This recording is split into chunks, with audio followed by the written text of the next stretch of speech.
ایک دور کی بات ہے جب ایک گمنام سے گاؤں کے قریب ایک پراسرار جھیل واقع تھی۔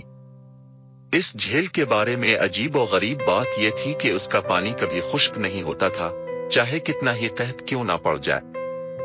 گاؤں کے بزرگ اکثر کہا کرتے تھے کہ اس جھیل کی حفاظت کوئی غیر مرئی طاقت کرتی ہے۔ گرمیوں کی چاندنی راتوں میں جب پورا گاؤں گہری نیند سو جاتا تو جھیل کے کنارے بیٹھے ہوئے لوگوں کو عجیب سی میٹھی سی سرگوشیاں سنائی دیتی۔ کچھ لوگوں کا دعویٰ تھا کہ انہوں نے پانی کی سطح پر خوشنما لڑکیوں کو ناچتے ہوئے دیکھا ہے جو صرف چاند کی 14ویں رات کو ہی نظر آتی ہیں۔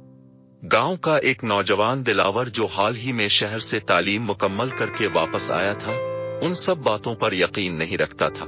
وہ سمجھتا تھا کہ یہ سب دیہاتیوں کی توہم پرستی ہے۔ ایک دن اس نے گاؤں کے بزرگوں کے سامنے اعلان کیا کہ وہ خود جھیل کے راز سے پردہ اٹھائے گا۔ رات ہوتے ہی وہ اپنے دوستوں کے ساتھ جھیل کے کنارے پہنچ گیا۔ اس نے اپنے دوستوں کو دور بیٹھنے کو کہا جبکہ وہ خود ایک گھنے درخت پر چڑھ کر چھپ گیا۔ رات گزرتی گئی لیکن کچھ خاص نہ ہوا۔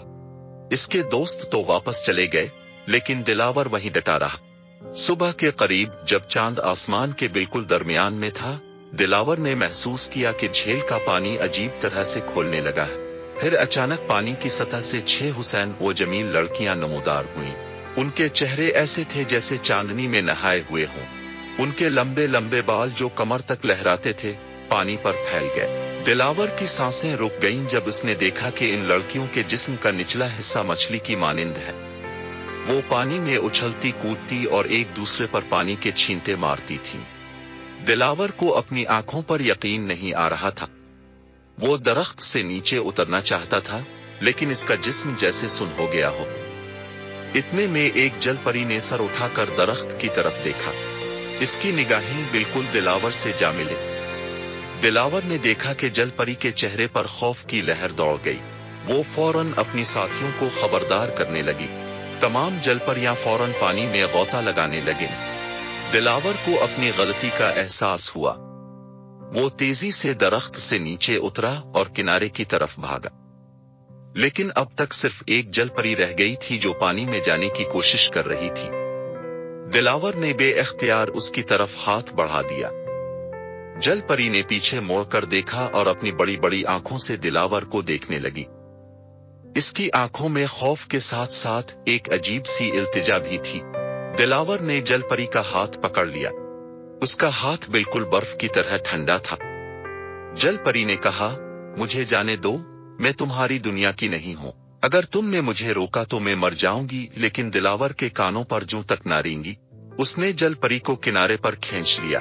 جیسے ہی جل پری نے پانی چھوڑا، اس کی دم غائب ہو گئی اور اس کے 2 خوبصورت پاؤں نمودار ہو گئے۔ جل پری رونے لگی۔ اس نے دلاور سے التجا کی کہ وہ اسے واپس پانی میں جانے دے، لیکن دلاور اس کی بات سننے کو تیار نہ تھا۔ وہ جل پری کو اپنے گھر لے آیا۔ رات بھر جل پری روتی رہی۔ صبح ہوتے ہی گاؤں والے دلاور کے گھر جمع ہو گئے۔ سب حیران تھے کہ یہ خوبصورت لڑکی کون ہے۔ دلاور نے سب کو بتایا کہ یہ اس کی رشتہ دار ہے جو دور دراز سے اسے ملنے آئی ہے۔ دن گزرتے گئے۔ جل پری جو اب اپنا نام نیہاروکا بتاتی تھی، دلاور کے گھر میں قید ہو کر رہ گئی۔ وہ ہر روز پانی کی طرف دیکھ دیکھ کر رویا کرتی۔ دلاور اسے خوش کرنے کی ہر ممکن کوشش کرتا۔ وہ اس کے لیے خوبصورت کپڑے لاتا، مزیدار کھانے بنواتا، لیکن نیہاروکا کا چہرہ کبھی نہیں ہنسا۔ ایک دن دلاور نے نیہاروکا سے پوچھا، تم کیوں نہیں ہنستی؟ میں نے تمہیں بچایا ہے، تمہیں آزاد کیا ہے۔ نیہاروکا نے غمگین نظروں سے جواب دیا، تم نے مجھے میرے گھر سے چھین لیا ہے، میں پانی کے بغیر مر جاؤں گی۔ دلاور نے کہا، لیکن تم تو اب انسان بن چکی ہو۔ نیہاروکا نے جواب دیا، صرف چاند کی 14ویں رات کو ہی میں انسان بن سکتی ہوں، باقی دنوں میں مجھے پانی میں رہنا پڑتا ہے۔ دلاور کو اپنی غلطی کا احساس ہونے لگا۔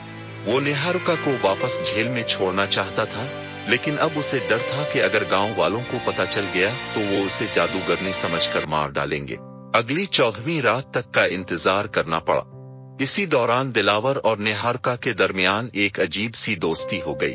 دلاور کو نیہاروکا کی کہانیاں سننے کا شوق ہو گیا۔ نیہاروکا اسے جھیل کی گہرائیوں کے راز بتاتی، سمندر کی پراسیر مخلوقات کے بارے میں بتاتی۔